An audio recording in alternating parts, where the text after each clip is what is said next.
when you get cancer, people avoid you. Well, they either avoid you or they give you advice that, their way of what they think is best in terms of dealing with the cancer. And all you really need, or what I was looking for, was, to be listened to and to be understood. I still content that I'm probably still here because of that first step, that meeting that was out of the blue, wasn't even an appointment. I just walked in. So my name is Margaret, and I was diagnosed with breast cancer about 2 years ago. And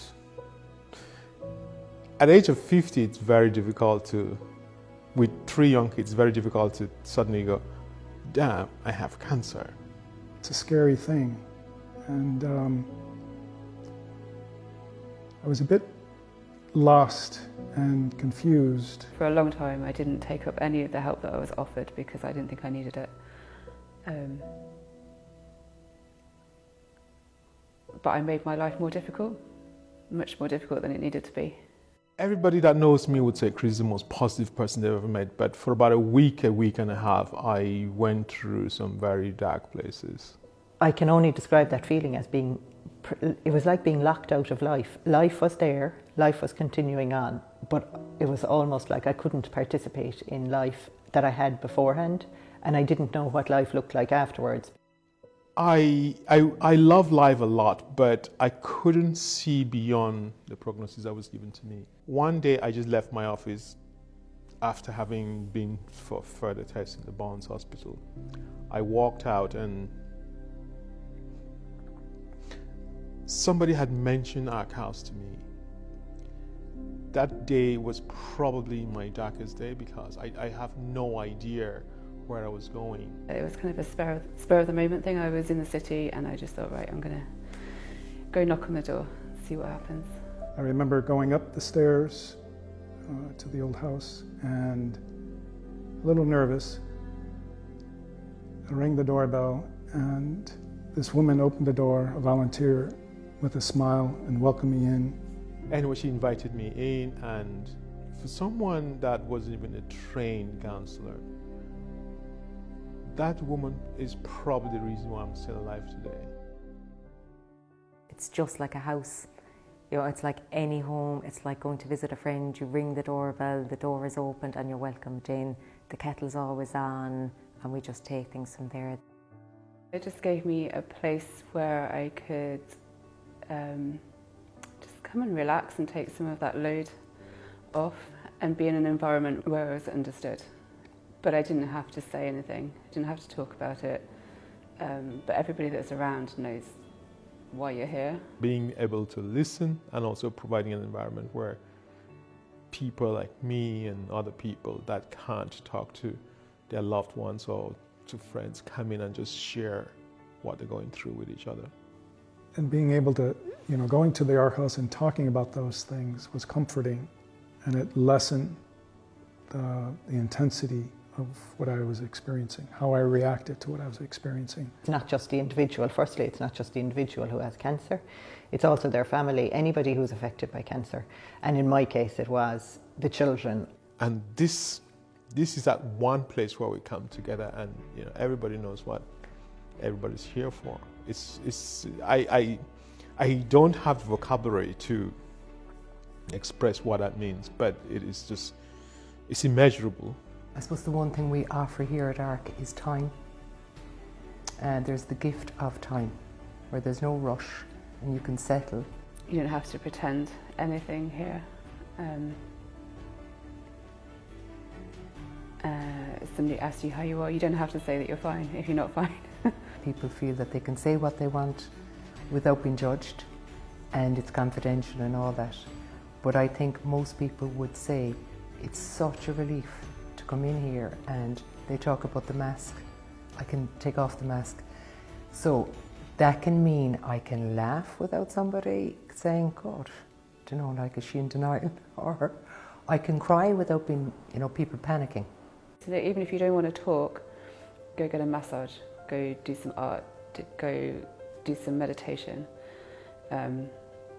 All of those things are offered here, and you can go take part, and you don't have to talk about cancer. In fact, we hardly ever talk about cancer when we're here, but at least you're surrounded by other people who understand you and what you're going through.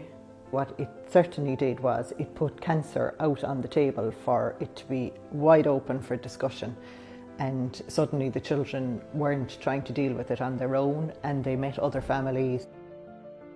And in some ways, I look back, and the doctors and the surgeons saved my life, but so did the ARC House. The role of Cork ARC is to provide support services for patients with cancer and their families. I think it's a safe place. It's like an oasis for them in their journey.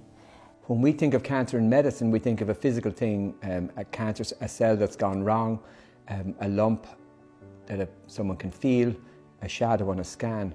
But for patients with cancer and their families, it's psychological. There's an emotional side of it, and in the same way as you're not going to try and deal with the physical aspect of cancer yourself. There's no need to deal with the emotional aspect of cancer yourself. Perhaps you'll get through it, perhaps you will, but there's no need to do that. There's help there, and ARC is there. We have medical back training and experience, so we can bring that to the listening, which I think people find that's important, because we can understand where they are medically as well as maybe emotionally and psychologically. I think what Cork ARC is, it's a place you can go and forget who you are outside and forget all your responsibilities outside. And you can just go in there and just be you with cancer, or dealing with cancer, or processing cancer. And you'll be helped yourself in there. And you can actually leave everything else outside the door. So it allows you to just be you dealing with cancer. And you know that you will feel better after going there. And there's practical help too. It's not all about the emotional side of things. There's people here who can help you if you need information. I suppose the big thing I've learned is that isolation isn't good. There's a French writer called Morias who said that man alone is man insane. And I think that when people discover that there's a commonality of experience, commonality of difference, that reduces their sense of isolation. It reduces the impact of the illness, and it reduces the psychological burden of the illness.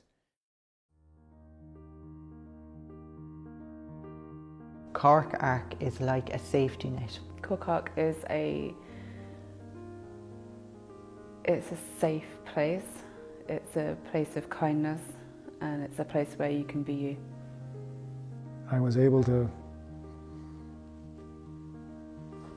work my way through and not just survive cancer, but thrive, live life with zest now. Cancer does change you, and it changes how you look at the world, or certainly it did in my case. Whatever happened in there that day, and from a non-professional, it made me love life again. Made me want to, it changed me a lot. I will always say, just go to ARC. ARC will make a difference. For sure, ARC makes a difference.